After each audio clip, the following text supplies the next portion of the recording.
Saudara-saudari yang terkasih dalam Kristus, mari kita mendengarkan bacaan Injil dan renungan yang dibawakan oleh Romo Carolus Sola Okarm. Hari Minggu biasa ke-19, Minggu 9 Agustus 2020. Inilah Injil Yesus Kristus menurut Matius. Dimuliakanlah Tuhan. Sesudah mengenyangkan orang banyak dengan roti, Yesus segera menyuruh murid-muridnya naik ke perahu dan mendahuluinya ke seberang. Sementara ia menyuruh orang banyak pulang. Dan setelah orang banyak itu disuruhnya pulang, Yesus mendaki bukit untuk berdoa seorang diri. Ketika hari sudah malam, ia sendirian di situ. Perahu para murid sudah beberapa mil jauhnya dari pantai dan diombang-ambingkan gelombang karena angin sakal. Kira-kira jam 3 malam, datanglah Yesus kepada mereka dengan berjalan di atas air.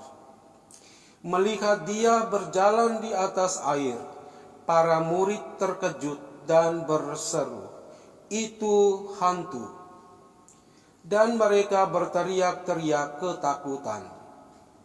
Tetapi Yesus segera menyapa mereka, katanya, "Tenanglah, akulah ini, jangan takut." Lalu Petrus berseru, "Tuhan, jika benar Tuhan sendiri, suruhlah aku datang kepadamu dengan berjalan di atas air." Kata Yesus, "Datanglah." Maka Petrus turun dari perahu dan berjalan di atas air mendapatkan Yesus.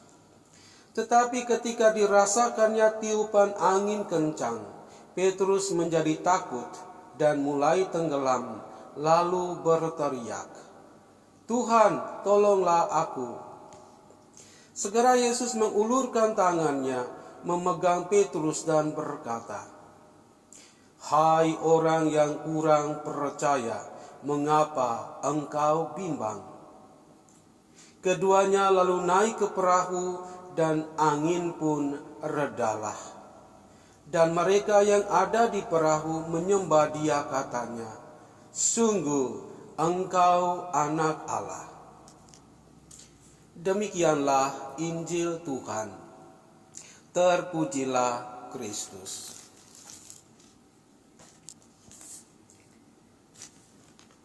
Tenang. Dunia saat ini sedang dilanda virus galau alias tidak tenang. Sedikit-sedikit galau, sedikit-sedikit baper, dan sedikit-sedikit berantem.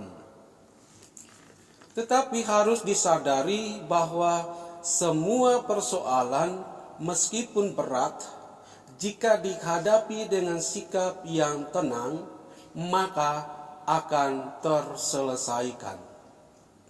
Bahkan ada persoalan yang secara natural dapat terselesaikan tanpa harus mengeluarkan banyak pikiran dan tenaga. Mengapa para murid menjadi takut dan menyangka Yesus yang berjalan di atas air adalah hantu? Dan mengapa Petrus jatuh tenggelam ke dalam air, padahal dia sudah sedikit berjalan di atas air? Jawabannya adalah karena mereka tidak tenang. Jawaban ini sangat jelas terdengar ketika Yesus mengatakan kepada para murid. Kata pertama, "Tenanglah." Kemudian, "Inilah aku." Dan terakhir, "Jangan takut." Tenanglah, inilah aku, jangan takut. Sesungguhnya kalimat ini mengandung 3 pengertian atau makna iman. Tenanglah, Inilah sikap iman yang mau diminta Yesus dari para murid. Yesus sendiri telah memberi contoh bagaimana bersikap tenang. Ketenangan Yesus nampak berpuncak pada peristiwa tragis kehidupannya.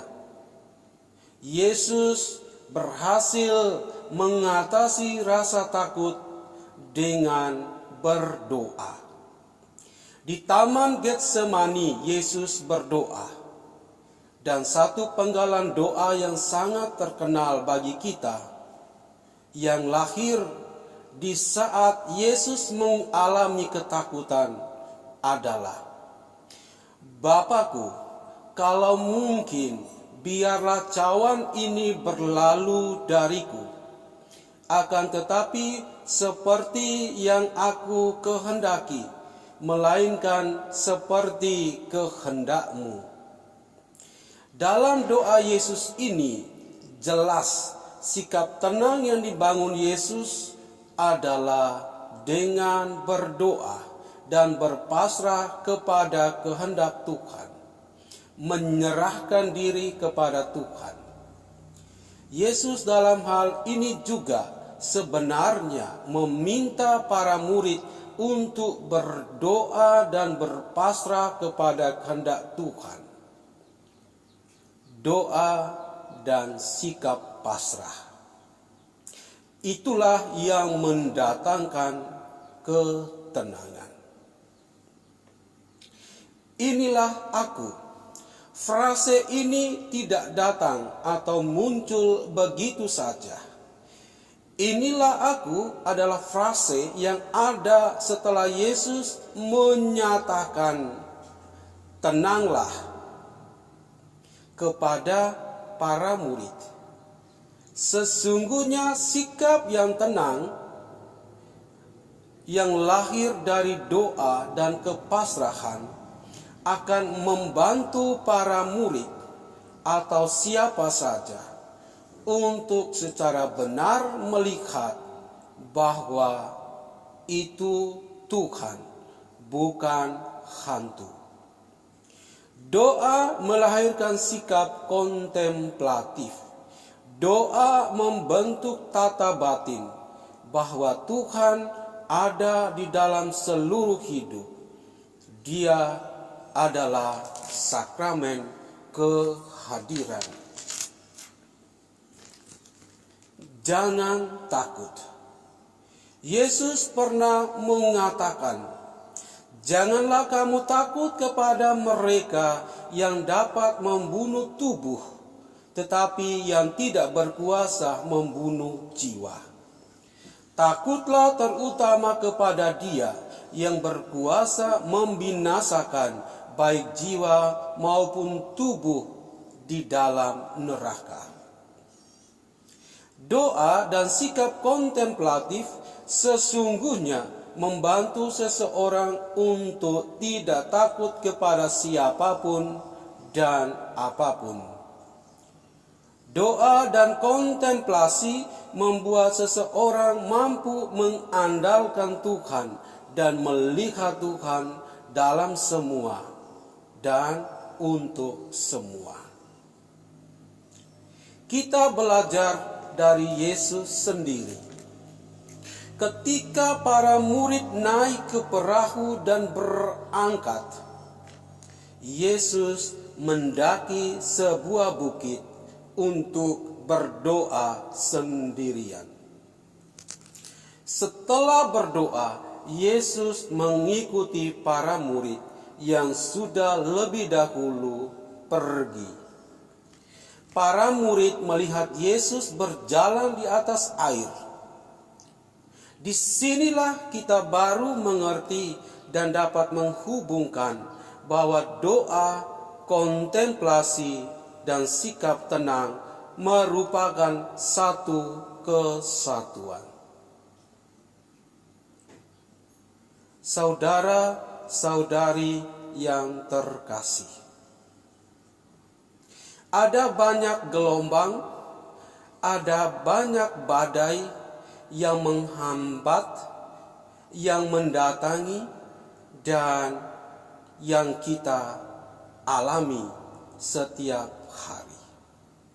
Kita dituntut untuk bersikap tenang, melihat Tuhan, dan jangan takut. Tenanglah merupakan sebuah sikap yang lahir dari doa.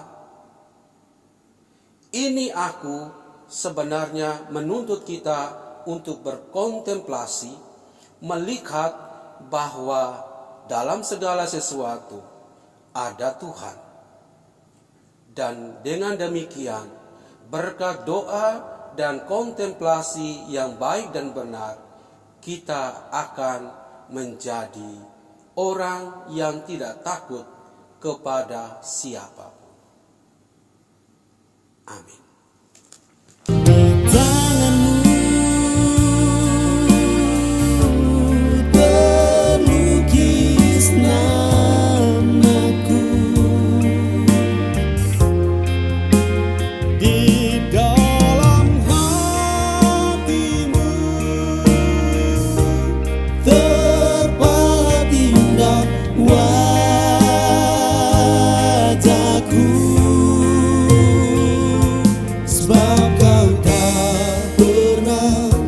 Melupakanku selamanya tetap